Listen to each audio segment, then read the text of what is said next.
Hello guys, welcome back to my channel. I hope आप सबकी तैयारी काफ़ी अच्छे से चल रही हो। तो आज इस वीडियो में मैं आपके साथ में कुछ भी स्लाइड शो या प्रेजेंटेशन नहीं शेयर करने वाली हूँ। तो आप इसको सिर्फ ईयरफोन लगाकर ऐसे पॉडकास्ट की तरह से सुन सकते हो। ये एक इम्पॉर्टेंट कह सकती हूँ मैं वीडियो है ईसीजीसी पीओ के जितने भी एस्पिरेंट्स हैं उनके लिए। ठीक है, उससे पहले मैं आपको एक छोटा सा इंसिडेंट बताना चाहूँगी जो कल मेरे फैमिली के साथ हुआ है। उससे मैंने कुछ चीज़ें सीखी और आई होप आप भी कुछ चीज़ें उस इंसिडेंट से सीखोगे। तो मेरी जो अम्मी जी हैं वो कल उनकी वो बीमार हो गई थी। तो कल मेरी पापा और मेरी छोटी सिस्टर जो है वो और मेरी मम्मी दो तीनों हॉस्पिटल गए थे दिखाने। तो जब वो वापस आ रहे थे तो दे मेट एन एक्सीडेंट और मेरी जो छोटी सिस्टर है उसके पैर में मतलब चोट लग गई है। इंटरनल इंजरी आई, कोई एक्सटर्नल उतना ज़्यादा लॉस नहीं हुआ बट उसको इंटरनल इंजरी आई। और फॉर्चुनेटली मम्मी और पापा को कोई भी मतलब प्रॉब्लम नहीं हुई, बट उसको काफ़ी ज़्यादा पेन है इस वक्त और वो अब मतलब खुद से चल भी नहीं पा रही है। और मतलब तो ये एक एक्सीडेंट जो है कल इंसिडेंट हमारे साथ हुआ। तो जब उसको ये एक्सीडेंट हुआ था तो उस वक्त मम्मी ने मुझे आके ये बताया कि जब उसका एक्सीडेंट हुआ एंड उसको जब पेन हो रहा था और जब उसको डॉक्टर के पास ले गए तो उस मोमेंट पर वो बस ये बोल रही थी कि मेरा एग्ज़ाम है और मेरे पैर को कुछ नहीं होना चाहिए, मुझे आईपीएस बनना है। एक्चुअली उसका 5 जून को यूपीएससी का प्रीलिम्स है, ठीक है, जो कि उसका फ़र्स्ट अटैम्प्ट है और उसका जो प्रेफरेंस है वो सिविल मतलब इंडियन पुलिस सर्विस है। तो इस मोमेंट पर जब मुझे ये बात मेरी मम्मी ने बताई तो मुझे ये मतलब समझ में आया उस चीज़ से कि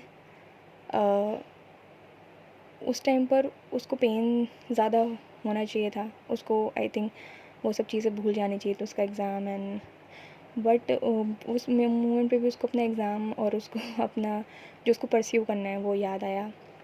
तो इससे मुझे एक चीज़ सीखने को मिली, नो मैटर व्हाट, कुछ भी सिचुएशन हो जाए आपको अपना ड्रीम नहीं भूलना है, ठीक है।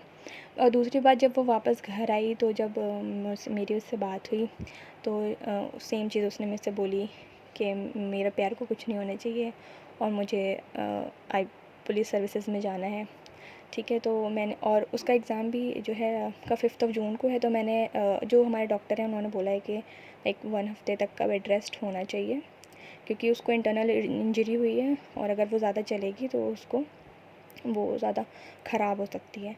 तो 5 जून में सिर्फ 10 डेज़ ही रह गए हैं और 1 हफ़्ते का उसको बेड रेस्ट है। वो खुद से चल भी नहीं पा रही है, हम लोगों के सहारे ही चल रही है। तो बस यही, अभी तो कोई उम्मीद नहीं है एग्ज़ाम देने की उसकी, लेकिन वी होप कि ठीक हो जाए। अगर ठीक हो जाती है तो हम उसको एग्ज़ाम दिलाने ले जाएंगे और अगर नहीं होती है ठीक तो आई थिंक कोई भी एग्ज़ाम आपकी लाइफ से ज़्यादा बड़ा नहीं होता है, ठीक है। और इस चीज़ से मुझे एक चीज़ सीखने को और मिली है कि देखिए, डेस्टिनी भी कुछ होती है, ठीक है। और अगर डेस्टिनी आपसे कुछ एक अपॉर्चुनिटी छीनती है तो वो आपके सामने दूसरी अपॉर्चुनिटी ज़रूर डालती है, बस आपको उसको खोजने की ज़रूरत है। तो उसने आपको, मेरी जो सिस्टर है उसने 2 अटेम्प्ट के लिए मतलब उसने ये सोचा था कि मैं 2 साल लूँगी, सिर्फ 2 साल में मैं इसमें अपना यूपीएससी क्रैक करने की कोशिश, मतलब उसकी पूरी 100% कोशिश थी। तो ये उसका फर्स्ट अटैम्प्ट होने वाला था, पता नहीं वो देगी या नहीं देगी, लेकिन अगर वो नहीं देगी, ठीक है, तो आई थिंक वो सेकंड अटैम्प्ट जो कि उसका सेकंड अटैम्प्ट होता नेक्स्ट ईयर, अगर इस साल नहीं होता उसका, तो वो उसमें और ज़्यादा मतलब अच्छा करती। तो अब वो क्या करेगी, क्योंकि उसे पता है कि मुझे 2 साल में ही निकालना था, 1 साल उसका अगर वो नहीं देती है तो ये उसका वेस्ट होगा या जो भी है। पर वो इस साल से लेकर के उस साल तक वो आई थिंक जितना उसने इस साल मेहनत की है उसका दोगुना मेहनत करेगी, दोगुना एफ़र्ट्स डालेगी। और आई होप सो कि उसका नेक्स्ट ईयर ही फर्स्ट अटैम्प्ट में ही उसका निकल जाएगा। तो मुझे यहाँ से एक चीज़ सीखने को मिली कि अपॉर्चुनिटी अगर आपसे छिनती है तो अपॉर्चुनिटी सामने आती भी है, ठीक है। तो ये कुछ कल हमारे साथ हुआ, मैंने आपके साथ शेयर किया एज मतलब like you all are my family, तो मुझे लगा कि मुझे आपके साथ शेयर करना चाहिए। तो इस जो भी इंसिडेंट हुआ इससे मैं आपको कुछ चीज़ें यहाँ पर बताने चाहती हूँ।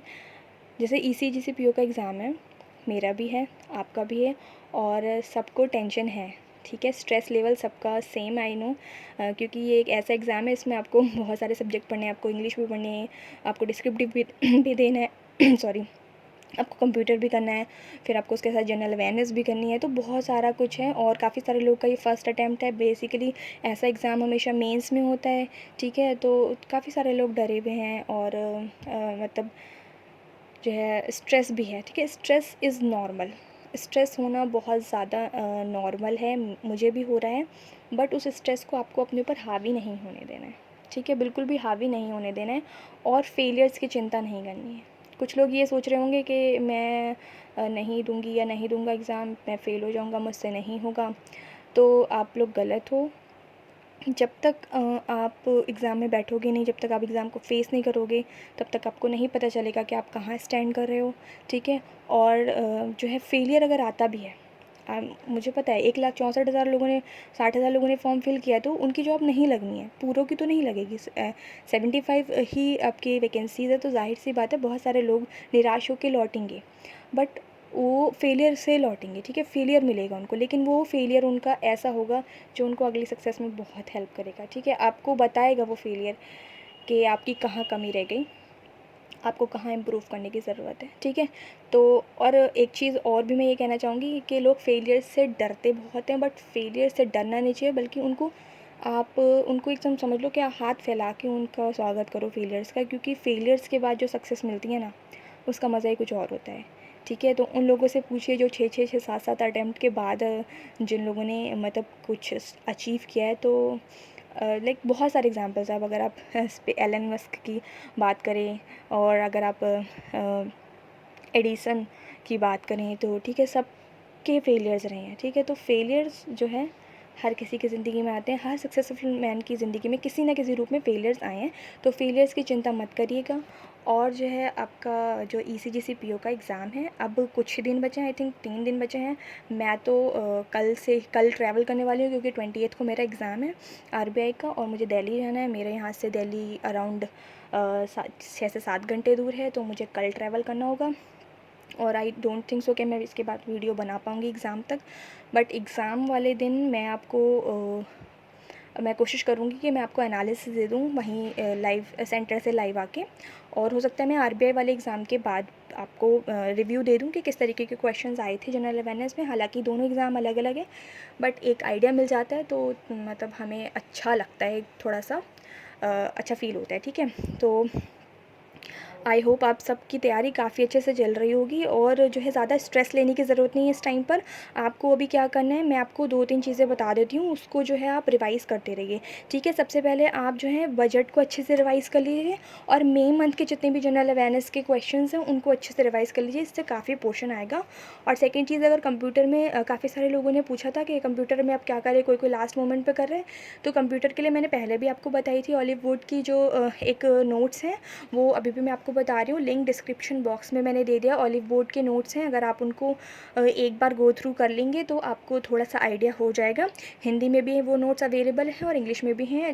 लिंक जो है डिस्क्रिप्शन बॉक्स में, अगर आप लिंक को क्लिक करेंगे तो आप वहाँ से रजिस्टर या लॉगिन करके उसको एक्सेस कर सकते हो, डाउनलोड कर सकते हो, ठीक है। तो मेरी तरफ से यही था, और इसको आप एक मोटिवेशन के तौर पे ले लो, या अपने फेलो एस्पिरेंट की तरफ से एक सजेशन ले लो, ठीक है। मतलब कुछ भी ऐसा डरने वरने की बात नहीं है, होगा हो जाएगा, नहीं होगा नहीं होगा, ठीक है। उसके आगे भी बहुत सारी अपॉर्चुनिटीज़ हैं, SSO है, और SBI क्लर्क आने वाला है, PO आने वाला है, बहुत सारे एग्ज़ाम आने वाले हैं, हम उनमें फोड़ेंगे, ठीक है। और फेलियर्स से डरना नहीं है, फेलियर्स का सामना करना है, ठीक है। And all the best to all of you. अच्छे से करके आइएगा, और जितनी भी इंपॉर्टेंट चीज़ें लेके जानी है भूलिएगा मत, सब इंपॉर्टेंट चीज़ें आप लेके जाइएगा। मैंने वीडियो बना दी है, लिंक डिस्क्रिप्शन बॉक्स में दे रही हूँ। जो जो चीज़ें आपको लेके जानी है वो आप अभी से अपनी तैयार करके रख लीजिए, उसको लेके जाना है। और सेंटर पे आप 15 मिनट पहले चले जाइएगा रिपोर्टिंग टाइम से, ठीक है। और all the best for exam. Thank you.